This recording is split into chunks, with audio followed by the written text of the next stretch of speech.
Hi crafters, Sue Wilson back in the craft den again today. Now we are going to show you how to change your square and rectangular shapes into something else with today's card. I've got a lovely classic colored milk card and black for today. Now the products we're going to be using, I'm actually going to be using the vintage Florette frame from Heartfelt Creations. Now I'm not using this particular stamp with it today, but I did want to point out that they match perfectly, and if you are interested in getting the frame, the stamp is beautiful with it too. I'm using the vintage Florette dies from Heartfelt Creation along with the matching sets. There's the mini vintage Florette pre-cut set and the open vintage Florette stamps. And the die shape that we're going to be using is the Labels 28 from Spellbinders. We're going to make a frame with this one. And I've got our sentiment from the Just Right set, All in the Family. Now I'm going to start with the background, which I'm using the Basket Weave A4 embossing folder that's from my collection with Creative Expressions. And one of the techniques I'd like to show you is called a faux letterpress. Now, I have to apologize a little bit here because I tend to do this technique with tone on tone, and because we're using the milk card, the results might not show up on camera as well as I'd like them to, but you can see the technique and then you can experiment with different colors on your own. So we'll open up the folder and let's put it this way, make a little room. And I'm going to be using the antique linen, which is the lightest of all the distress colors. So I'll tell you what, I'll try and put it on a little heavier than I would and really rub it on there. And that will pick up the bottom part of that embossing and it will transfer it into our embossed area. So let's just lay that on there, and I'll tell you what I want to do. I want to lay that right there carefully, get a little bit of tape and tape it into place. Fold that down, and I'm going to grab my raspberry plate, a little paper shim, and my base plate for the sandwich and put these together. And we'll run it through the ground caliper. So the pressure from the machine will transfer that ink into the floor of your embossing. It gives it a really nice, kind of a vintage look, I think. I do prefer to have a tone-on-tone look with this, but you can experiment and use any colors you like. Now, I'm not sure how well that's going to show up on camera, but in person you can definitely see the darker, deeper antique linen and all those little crevices in the embossing. But you know the technique, you know how to do it, and you can do it on your own with other colors. So let's go ahead and put this on our background piece. Now I've decided I'm going to use a little bit of black crochet ribbon around it. So let's go ahead and tape that into place.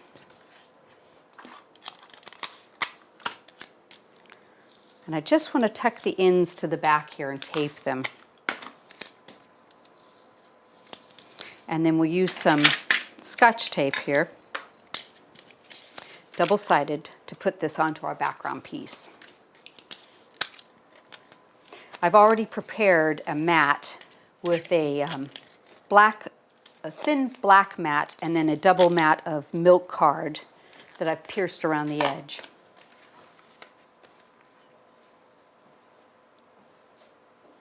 There we go. Okay, so I'm going to set this to the side for the moment, and we're going to do a bit of cutting. So now you see I've got the rectangular shaped Florette frame here ready to go. Let's grab our cutting mat and our base plate, and we'll put this into place. And I also have the Labels 28 frame that I've got ready, so we'll go ahead and put them both on there. Let's pop them into the machine, run through.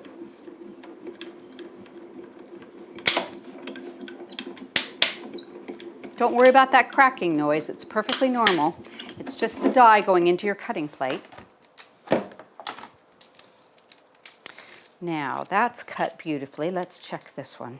This one's going to have to require another pass through, so I've turned it a different direction.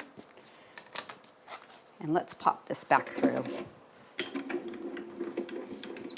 It's very detailed, so it doesn't surprise me that it didn't cut first time through, and especially since I put another thing with it. Sometimes the detailed ones, it's a little bit advantageous to cut them by themselves.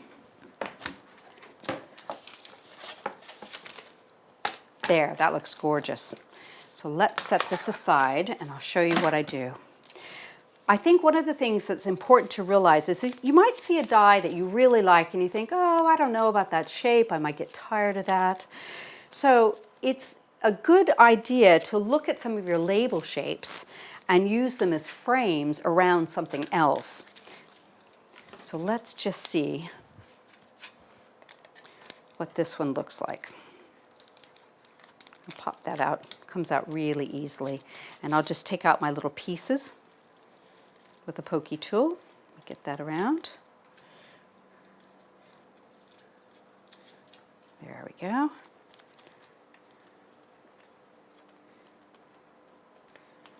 And these are really detailed, so you want to make sure you cut them out and punch them out very, very carefully so you don't pull any parts away. There we've got, let me just tidy up a little bit. Okay, so now I've got the vintage Florette frame cut, and it's got that frame around it, but I thought, let's see what else we can do with that. So let's take the vintage, or the Labels 28 frame out, and what I'm going to do is use a little bit of Cosmic Shimmer glue around it.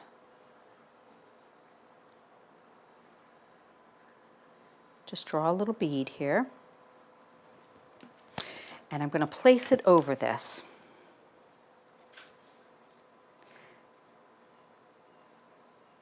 Right about like that. So you can see that what I can do now is with my scissors, I can go up underneath it and trim away the excess. Just be careful you don't cut your frame as you go. Take your time.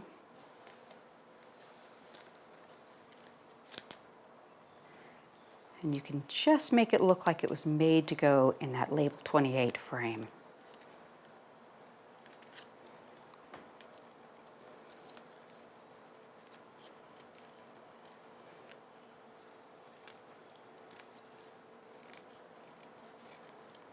Pop right under the edge there. We're going to work around. So you can do this to really change the look of that.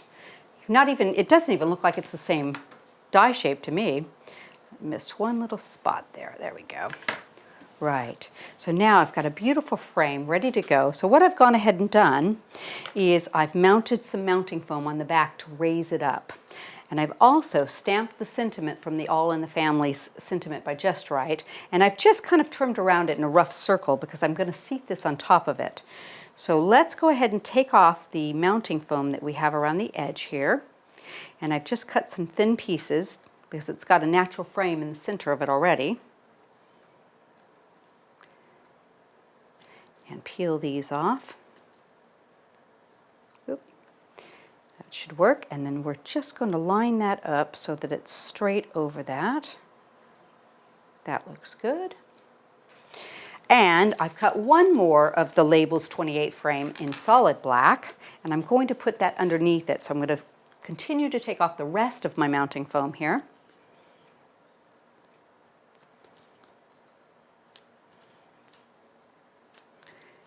And that should be enough to hold it into place.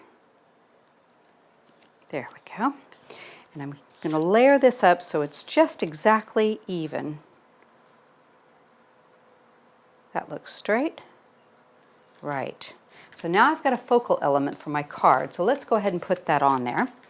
And if you notice, this frame has some little flowers already incorporated into it.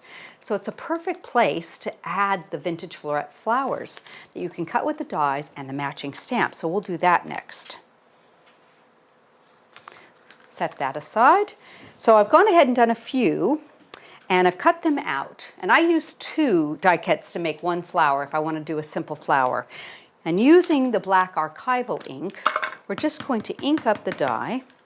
And I don't even put it on a block. And I'm going to just find the matching petal. The petals are all different on this, so you can easily figure out which one it is.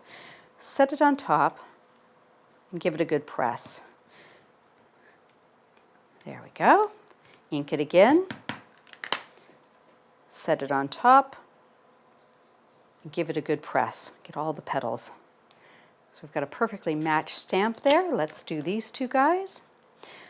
This is the smaller one. And you just have to orient yourself to where each petal is. I've got a little piece right there that lines up. I can see that. Press that. Beautiful. And let's do the last one, then we'll assemble our flowers. Just like that. Now you do get a little inky with this, so it's kind of nice to have a wipe ready that you can wipe your hands off and at least take the wet ink off of you. So I'm going to use a grind boss here because it's got an abrasive side and that tends to take the ink off very easily. There we go. So I won't transfer it onto my card. And let me just take a kitchen roll here and we'll dry off. Right, so to do my flower, what I'm going to do is I'm going to take these pieces, put them upside down, and I'm going to use a ball stylus, and we're just going to do a little bit of pressing and give them some dimension. It's quick and easy, not too fussy at all. And we'll just turn them over and press the center in. Do these. You could also do some inking if you want to make your petals a different color. Totally your call on that. But since this card's just done in the cream and the black, we might as well just leave them natural. There we go. And I'm going to use a little bit of the Cosmic Shimmer glue in the center of all of them. And we'll let that set up just a second. And I'm going to get some pearls for the centers. I've got some flat back pearls here I can use. Let's use those. And a couple of pins we'll use. Okay, and my small scissors. I'll take and put a pearl on the top piece on each one of these sizes. There it is. And on that one. And then you can actually just assemble these by holding them into place and offsetting each one of them just for a second. In fact, I'll use a little pin there. We'll stick that one on. Put this one on. The nice thing about these flowers is they're not perfectly symmetrical, so if you miss a little bit on your stamping, you can trim them and it doesn't show. I really like that. You don't waste any card when you're making flowers with these florettes. There we go. Just let that set up for a second, and I'll tell you what I'll do. I'll go ahead and add my bow to the card while I'm waiting on those to dry. I'm going to use a glue dot. I've got the seam binding done in the chalk. I've added a black dazzler and some black crystal stick pins. I'm going to put that down here. Add that on. And I've got just a tiny little black swirl that I'm going to offset it in the opposite corner. So let's just peel that back. And we'll stick that so it just tucks underneath. Right like that. That's so pretty. And these should be good and dry by now. Pop them apart. I think a couple of glue dots. And it's nice, they've actually made the same size flowers here so you can fit them exactly where they go, if you like. I'll put one here. And I'll finish off the card with my little one right here. There we go. Now, how quick and easy was that? I think that's a lovely card that any recipient would love to have. What do you think?